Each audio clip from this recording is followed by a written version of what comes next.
न खाऊंगा न रहने दूंगा, न खाऊंगा न रहने दूंगा।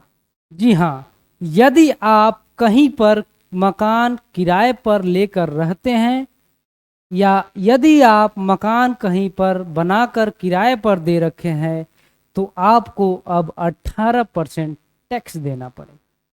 जी हाँ दोस्तों, इसी के लिए भारतीय जनता पार्टी के विपक्षी पार्टियां तंज कस रही हैं कि न खाऊंगा न रहने दूंगा। अभी तक ऐसा नियम नहीं था, लेकिन 18 जुलाई को चंडीगढ़ में एक बैठक बुलाई गई जिसमें जीएसटी को लेकर बहुत सारे बदलाव किए गए।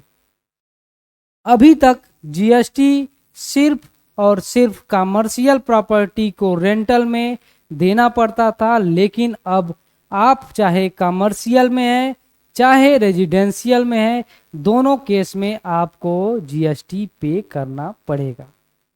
तो आप इस वीडियो में बने रहें और जानें कि आप इसमें इस दायरे में आएंगे कि नहीं आएंगे। तो कंडीशन क्या रखा गया, यदि किसी लैंडलॉर्ड यानी मकान मालिक का सालाना इनकम 20 लाख रुपए से अधिक है तो उसे जीएसटी पे करना है, या तो उसके पास जीएसटी रजिस्ट्रेशन है तो भी उसे जीएसटी पे करना पड़ेगा। और दूसरी चीज, यदि किराएदार की सालाना इनकम 20 लाख या उससे अधिक है या वह टैक्स पेयर के दायरे में आता है या जीएसटी रजिस्ट्रेशन है तो उसे पे करना पड़ेगा।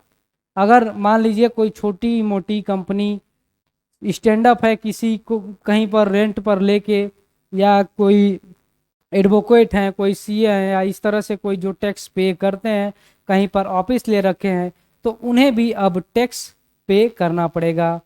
और सरकारी नौकरी या तो प्राइवेट नौकरी करने वाले इस दायरे में आएंगे कि नहीं आएंगे, अगर इसके बारे में हम बात करें तो यदि प्राइवेट नौकरी करने वाला कोई व्यक्ति है, उसके पास जीएसटी का फर्म या जीएसटी से लेकर कुछ नहीं है तो उसे टैक्स नहीं पे करना है।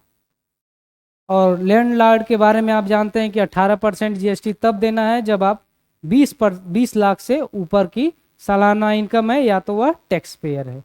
लेकिन यदि कोई कंपनी किसी कर्मचारी को कहीं पर कमरा बुक करके, इन द सेंस कि किसी फार्म हाउस या किसी कहीं पर होटल लेके ट्रेनिंग या इन तरीकों की कोई संचालन करनी चाहती है तो उसमें उस फर्म को टैक्स पे करना पड़ेगा और उस कंपनी को टैक्स पे करना है क्योंकि उसके पास जीएसटी नंबर होगा, वह जीएसटी के दायरे में आएगा।